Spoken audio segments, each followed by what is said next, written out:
வேற என்ன செய்வா?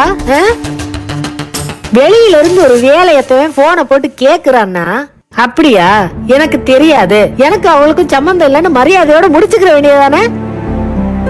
அதைய விட்டு விட்டு எங்க அப்பன் பேர் இருக்கா, என் பாட்டன் பேர் இருக்கா, என் முப்பாட்டன் பேர் இருக்கா லிஸ்ட் எடுத்துக்கு இருக்காரு. இதெல்லாம் ஒரு பேச்சா? இல்ல நான் ஒண்ணு கேக்குறேன். ஆதிமுத்தையா தானே அவங்களுக்கு அப்பேன்.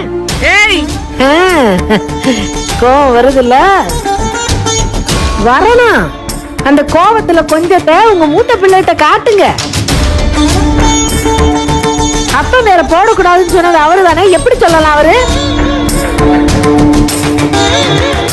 அப்பெல்லாம் கடுகளவுக்கு இந்த ரோசம் வரலையே, இப்ப மட்டும் ரோசம் பொத்துக்கிட்டு வருது. எங்களை வந்து ஏசுறது பேசுறது முறைக்கிறது. கேட்க ஆள் இல்லைன்னா என்ன வேணாலும் பேசுவீல. மாமா, நீங்க இந்த புசுவானத்தை விடுங்க. உனக்கு செருப்படி